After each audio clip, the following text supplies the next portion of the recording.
Là, j'ai avec un chien, je vais voir. Ah bon.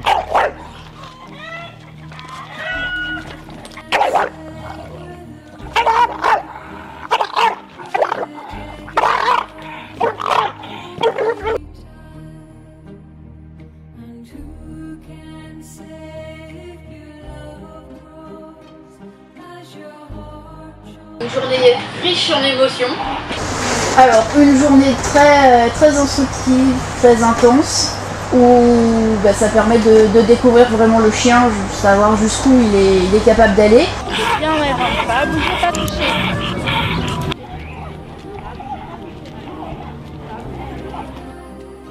Puis Myron, 1 an, a commencé à vouloir choper les doigts les personnes qui le caressaient lorsque nous l'emmenions en promenade et montrer de l'agressivité envers les personnes venant à la maison.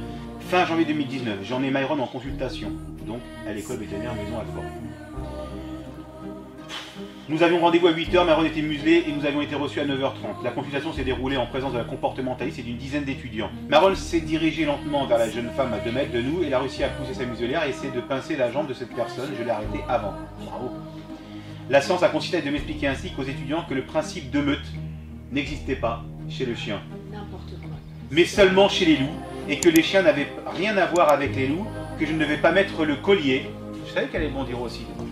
C'est dramatique d'entendre des choses pareilles.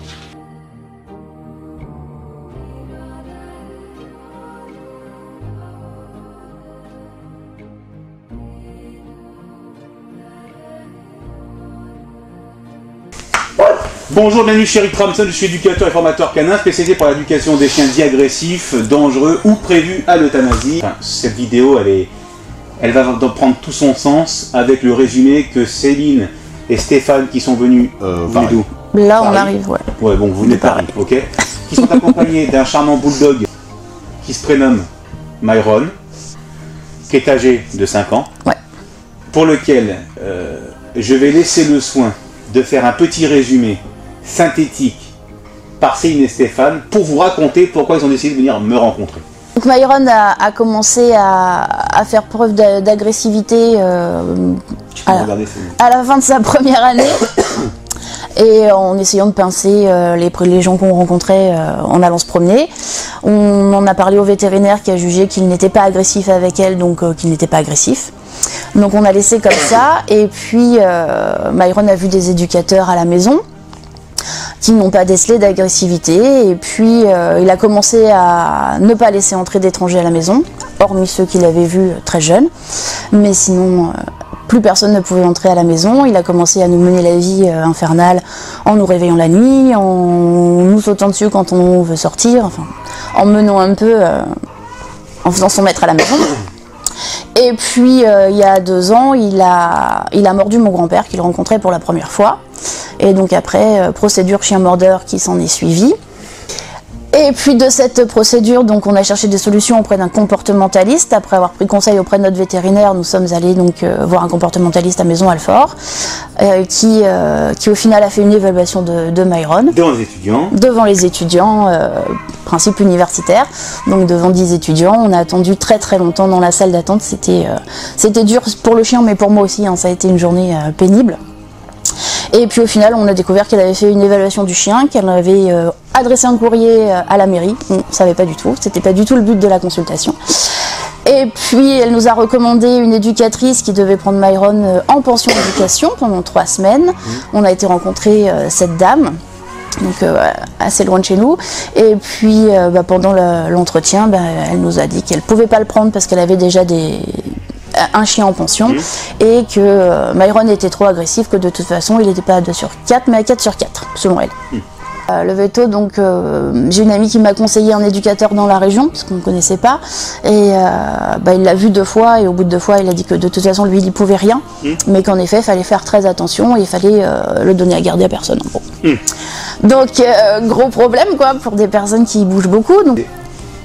Ce que l'école de la formation qui s'occupe de former tous les vétérinaires en France, même à l'étranger, t'ont déclaré sur la meute. Sur la meute, donc, elle m'a dit qu'il fallait absolument pas écouter tous ces discours de meute, que les meutes n'existaient que chez les loups et absolument pas chez les chiens, et que en gros je maltraitais mon chien parce que je suis arrivée avec un collier semi-étrangleur parce que pour le tirer dans la rue je fais ce que je peux, mais il pèse 30 kilos.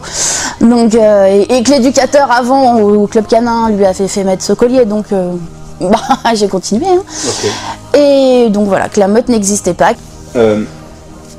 Le résumé a été fait correctement par Céline, et moi je vais vous faire un résumé en tant que dresseur de chien et après avoir sauvé mon chien de l'euthanasie. Les vétérinaires sont des vétérinaires qui sont à l'origine d'une profession qui soigne les animaux, qui opère les animaux, et qui pour ma part ne peuvent pas être des personnels ou des professionnels justifiant d'une compétence spécifique pour éduquer, rééduquer ou dresser des chiens. Ça c'est la première chose.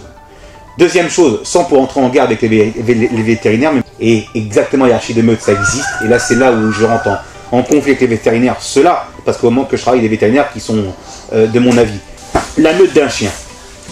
Alors si la meute d'un chien n'existe pas, comment pouvez-vous justifier qu'il y ait des bagarres de chiens? Quand on parle de la meute, il ne faut pas confondre la meute et la hiérarchie familiale et la hiérarchie de meute.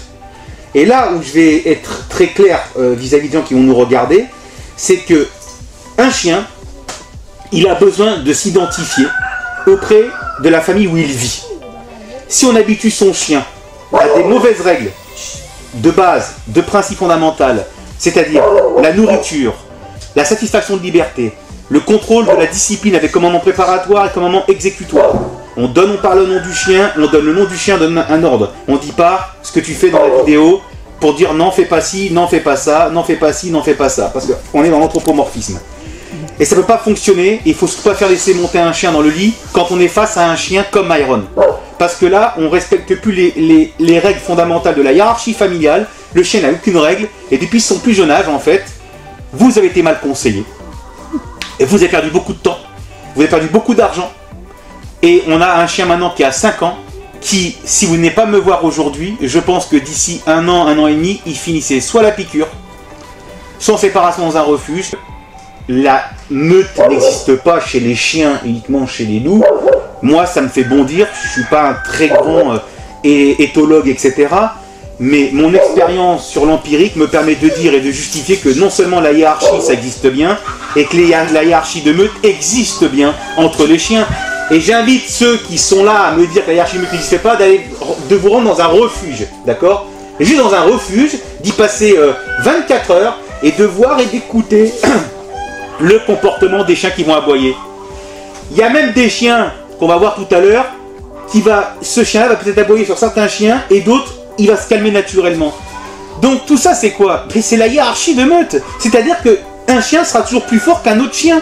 Myron ne peut pas se dire aujourd'hui que c'est le chien le plus fort, mais il l'est. Pourquoi? Parce qu'il ne s'est jamais fait remettre en place.